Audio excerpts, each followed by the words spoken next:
நண்பர்களே, இன்றைக்கி நம்ம பார்க்க போகிற பதிவில் ஒரு பைக் வந்து பார்த்திங்கன்னா கியரில் இருக்கும்போது எதுக்கு நம்ம வந்து கிளச்சை பிடிச்சி ஸ்டார்ட் பண்ணுறோம் அப்படின்ற விஷயம் வந்து உங்களுக்கு தெரியுமான்னு எனக்கு தெரியல. பட் தெரிஞ்சுக்கலாம் இன்றைக்கி இருக்கிற இந்த பதிவில்.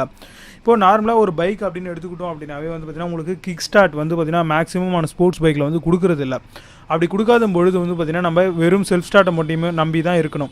ஸோ அந்த வகையில் இப்போ ஃபார் எக்ஸாம்பிள் பார்த்திங்கன்னா 180cc வந்து பார்த்திங்கன்னா உங்களுக்கு கிக் ஸ்டார்ட் கிடையாது, செல்ஃப் ஸ்டார்ட் மட்டும்தான். அதேமாதிரி R15 அந்த மாதிரியான மாடல்ஸுமே வந்து உங்களுக்கு செல்ஃப் ஸ்டார்ட் மட்டும்தான் கொடுத்துருப்பாங்க. இப்போது ஒரு பைக் வந்து பார்த்திங்கன்னா நியூட்ரலில் இருந்தால் மட்டும் தான் நம்ம செல்ஃப் ஸ்டார்ட் வந்து பண்ண உடனே செல்ஃப் ஸ்டார்ட் ஆகும். இதுவே வந்து பார்த்திங்கன்னா ஒரு செகண்ட் கியர், தேர்ட் கியர் அந்த மாதிரிலாம் இருக்கும்போது வந்து பார்த்திங்க அப்படின்னா நீங்கள் ஸ்டார்ட் பண்ணால் ஸ்டார்ட் ஆகாது. அதாவது கிளச்சை பிடிச்சி ஸ்டார்ட் பண்ணும்பொழுது ஆட்டோமேட்டிக்காக வந்து உங்களுக்கு ஸ்டார்ட் ஆகும். பொதுவாக ஒரு கிளச் அப்படின்னு எடுத்துக்கிட்டோம் அப்படின்னா அது இன்ஜினில் இருந்து உங்களுக்கு கியர் பாக்ஸில் கனெக்ட் பண்ணியிருப்பாங்க. அது மட்டும் இல்லாமல் இன்ஜினில் பவர் ப்ரொடியூஸ் ஆகிறதுக்கு ஒரு மெம்பராகவும் வந்து பார்த்திங்கன்னா இதுதான் இருக்குது. ஸோ இப்போ ஒரு ஃப்ளைவீலில் வந்து பார்த்திங்க அப்படின்னா இன்ஜினுடைய கடைசி பகுதினே சொல்லலாம். ஸோ இப்போது அந்த ஃப்ளைவீலில் வந்து பார்த்திங்கன்னா அந்த கனெக்டரில் வந்து உங்களுக்கு டீத், அதாவது பல் சக்கரம் அப்படின்னு சொல்லுவாங்க, உங்களுக்கு இன்பில்ட்டோட டீத் கியர் அப்படின்னு சொல்லுவாங்க. ஸோ அந்த விஷயம் வந்து பார்த்திங்கன்னா ரிங் கியரோட கனெக்ட் ஆகிருக்கும். இப்போ ஃபார் எக்ஸாம்பிள் வந்து இப்போ நீங்கள் வந்து செல்ஃபை கொடுத்த உடனே வந்து செல்ஃப் மோடாக ரன் ஆகும். ஸோ அது சுற்றும் பொழுது ஆட்டோமேட்டிக்காக வந்து பார்த்திங்கன்னா பினியன் கியர் கப்புள் பண்ணி வச்சுருப்பாங்க. ஸோ அந்த பினியன் கியர் சுற்றும். ஸோ ஒரு 4 to 5 seconds வரைக்கும் பார்த்திங்க அப்படின்னா ஆட்டோமேட்டிக்காக வந்து ஃப்ளைவீல் சுற்ற ஆரம்பிச்சிடும்.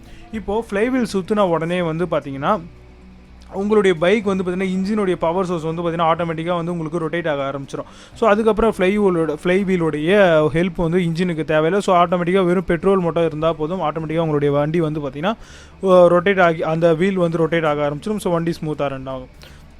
இப்போது இந்த செல்ஃப் ஸ்டார்ட் வந்து பார்த்திங்கன்னா மோட்டார் பினியன் கியரை வந்து ரொட்டேட் பண்ணும். இந்த மோட்டார் கியர் ரொட்டேட் ஆகும் நேரத்தில் ரிங் கியரும் ரொட்டேட் ஆகும். ஸோ அது வந்து பார்த்திங்கன்னா ஃப்ளைவீலோட கனெக்ட் பண்ணி வச்சுருப்பாங்க. ஸோ அதுவும் சேர்ந்து சுற்றும்போது ஒரு 4லேருந்து ஒரு 5 செகண்ட் பார்த்திங்க அப்படின்னா கண்டினியூஸாக வந்து உங்களுடைய வாகனம் இன்ஜினுக்கு பவர் கொடுத்துட்ருக்கும். ஸோ பவர் கொடுத்து ரொட்டேட் பண்ணும்போது அதுக்கப்புறம் ஃப்ளைவீலோட யூஸ் வந்து இப்போ இருக்காது. ஸோ ஆட்டோமேட்டிக்காக வந்து பார்த்திங்கன்னா உங்களுக்கு இன்ஜின் ரொட்டேட் ஆகும். ஃபியூலோடைய அந்த ஸ்பார்க்கிங் மட்டும் கரெக்டாக நடந்துச்சு அப்படின்னா உங்களோட இன்ஜின் பவர் வந்து எப்பவும் போல் ஆட்டோமேட்டிக்காக ரன் ஆக ஆரம்பிச்சிடும். ஸோ இதுதான் வந்து பார்த்திங்க அப்படின்னா நம்ம ஃபஸ்ட் அண்ட் செகண்ட் கியரில் இருக்கும்போது கிளச்சை பிடிச்சிக்கிட்டு நம்ம வண்டி ஸ்டார்ட் பண்ணோம் அப்படின்னா கண்டிப்பாக வந்து ஸ்டார்ட் ஆகும். இது நியூட்ரல் பண்ணியிருந்தீங்க அப்படின்னா ஆட்டோமேட்டிக்காகவே வந்து உங்களுடைய வண்டி வாகனம் வந்து ஸ்டார்ட் ஆகிடும். ஸோ இதுதான் இந்த ப்ராசஸ் வந்து பார்த்திங்கன்னா நம்ம செல்ஃப் மோட்டாரில் வந்து யூஸ் பண்ணிகிட்டு இருக்காங்க. ஸோ இந்த வீடியோ உங்களுக்கு பிடிச்சிருந்தது அப்படின்னா கண்டிப்பாக இந்த வீடியோக்கு லைக் பண்ணிங்க, நண்பர்களோட ஷேர் பண்ணிங்க. மீண்டும் நல்ல ஒரு ஆட்டோமொபைல் பதிவில் சந்திக்கிறேன். அதுவரை உங்களிடமிருந்து விடைபெறுவது பக்கா Tamil and me Vijay. Baba, see you. Have a nice day.